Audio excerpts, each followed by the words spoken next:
कांग्रेस एक पार्टी नहीं है, अलग अलग गुट बने हैं और प्रभारी आए गए, लेकिन ये लोग जस के तस रहे।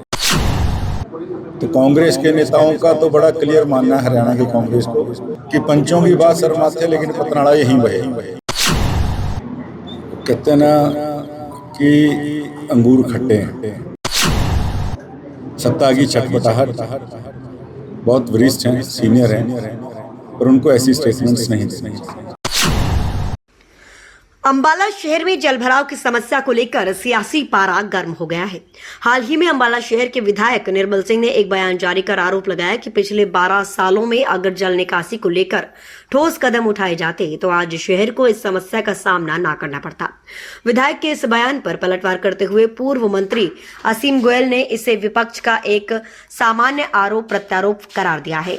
पूर्व मंत्री असीम गोयल ने कहा कि विपक्ष का काम आरोप लगाना होता है, लेकिन सरकार के तौर पर किए जा रहे प्रयासों को भी समझना जरूरी है। उन्होंने कहा कि अंबाला शहर के लिए पहली बार आईआईटी रुड़की ने जल निकासी का एक बड़ा और विस्तृत प्लान तैयार किया है। इस योजना में सिर्फ पब्लिक हेल्थ नहीं बल्कि इरिगेशन, पब्लिक हेल्थ, पीडब्ल्यूडी, नगर निगम, हुड्डा और रेवेन्यू जैसे 7 विभागों को एक साथ लेकर काम किया जा रहा है। उन्होंने स्पष्ट किया कि 31 जुलाई तक इस प्लान को अंतिम रूप से सबमिट कर दिया जाएगा। इसके बाद इसे लागू करने की प्रक्रिया शुरू होगी। उन्होंने विश्वास दिलाया कि इस प्रोजेक्ट के धरातल पर आने के बाद अंबाला शहर में जलभराव की समस्या का स्थायी समाधान हो जाएगा। उनकी बात एक आरोप प्रत्यारोप के नाते विपक्ष का काम वो कर रहे हैं, लेकिन सरकार के नाते जो हम काम कर रहे हैं मैं उसके लिए ज़रूर बताना चाहूँगा। पहली बार इस अम्बाला शहर के लिए आईआईटी रुड़की ने एक बड़ा प्लान बनाया है पानी की निकासी का, और उसमें हमने खाली पब्लिक हेल्थ नहीं 7 डिपार्टमेंट्स को इन्वॉल्व किया है।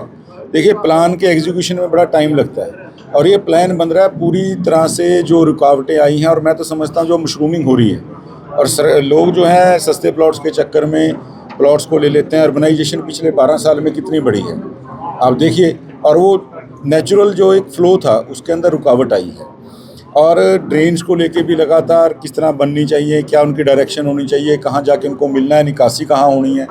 इसके अंदर हमने इरिगेशन को भी रखा है, पब्लिक हेल्थ को भी रखा है, पीडब्ल्यूडी को भी रखा है, और हमारे निगम को भी रखा है, एचएसबीपी के नाते हुड्डा को भी रखा है। इसके अंदर हमने जो पावर डिपार्टमेंट है उसको भी रखा है ताकि कहीं उनके खंभे ऑब्स्टेकल ना बने, कल को कोई दिक्कत ना आए। रेवेन्यू डिपार्टमेंट को रखा है, यानी सारे डिपार्टमेंट्स को अंडर वन अम्ब्रेला करके पब्लिक हेल्थ को एक नोडल ऑफिसर बना के आईआईटी रुड़की द्वारा इसका बहुत बड़ा प्लान तैयार किया गया। 31 जुलाई को उन्होंने हमें इसको सबमिट करना है। 10-20-30 दिन में उनकी रिपोर्ट आ जाएगी। उसके बाद इसकी वेटिंग करा के जो उसको है पास होने के लिए भेजा जाएगा। टेंडर लगते समय लगता है, उसके बाद काम पूरा होने में भी समय लगेगा, लेकिन मैं इतनी बात मानता हूँ जिस दिन इसकी एग्जीक्यूशन होगी प्रॉपर, तो अम्बाला शहर में बाढ़ नाम की चीज़ नहीं रहेगी।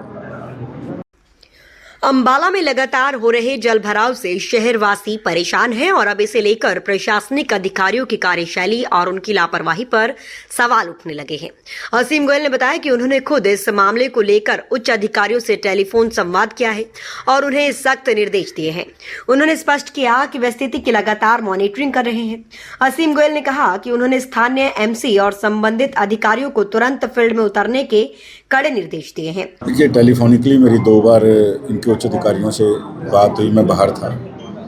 द्वारा से निर्देश दिए हैं कि जहाँ जहाँ ड्रेन्स में, और हमने लोकल भी अपने सभी एमसीज को कहा है कि फील्ड में उतरें, और जहाँ पे छोटी नालियों से लेके बड़ी ड्रेन्स चौक हैं उन सबको द्वारा एक लिस्ट बना के हमें दें। कोई दिक्कत लगती है तो अब हम लगातार इसकी निगरानी कर रहे हैं और अधिकारियों को निर्देश भी दिए। जजपा नेता अजय चौटाला ने तंज कसते हुए कहा कि मुख्यमंत्री के पास असली फैसले लेने की ताकत नहीं है और वे केवल डम्मी मुख्यमंत्री हैं। असीम गोयल ने इस बयान पर नाराजगी जाहिर करते हुए कहा कि अजय चौटाला एक वरिष्ठ नेता हैं और उन्हें इस तरह की बयानबाजी से बचना चाहिए।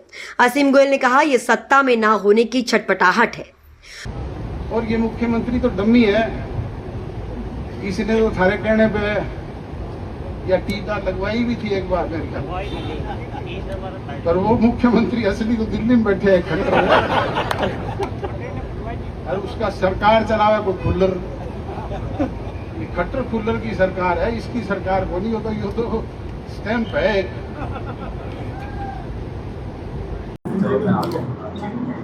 कहते हैं ना कि अंगूर खट्टे हैं, और इससे ऊपर मैं कुछ नहीं कहूँगा। सत्ता की छटपटाहट, बहुत वरिष्ठ हैं, सीनियर हैं, पर उनको ऐसी स्टेटमेंट्स नहीं देनी चाहिए। ये जनादेश का अपमान है। हरियाणा कांग्रेस में लगातार हो रहे बदलावों पर पूर्व मंत्री असीम गोयल ने तंज कसा। चंडीगढ़ में कांग्रेस के नए प्रभारी द्वारा ली गई बैठक पर प्रतिक्रिया देते हुए उन्होंने कहा कि कांग्रेस एक पार्टी नहीं बल्कि अलग अलग गुटों का समूह है। असीम गोयल ने कहा कि प्रभारी आते जाते रहेंगे, लेकिन कांग्रेस के हालात जस के तस बने रहेंगे। उन्होंने आगे कहा कि हरियाणा कांग्रेस के नेताओं का मानना है कि पंचों की बात सिर माथे, लेकिन पतनाला वहीं बहेगा। कांग्रेस एक पार्टी नहीं है, अलग अलग गुट बने हैं, बार बार जिस तरह मैंने दोहराया, और प्रभारी आए गए, लेकिन ये लोग जस के तस रहे। तो कांग्रेस के नेताओं का तो बड़ा क्लियर मानना है, हरियाणा की कांग्रेस के नेताओं का, कि पंचों की बात सर माथे, लेकिन पतनाड़ा यहीं बहेगा। तो कांग्रेस ने हार के अपने 10 प्रभारी बदल लिए। मैं तो शुभकामनाएं देता हूं जो नए प्रभारी साहब आए हैं कि वो कांग्रेस में थोड़ी जान डालें। कांग्रेस जान में रहेगी तो बीजेपी सत्ता में आती रहेगी। तो कांग्रेस को तो हम तो खुद चाहते हैं कि कांग्रेस बीमार ना हो।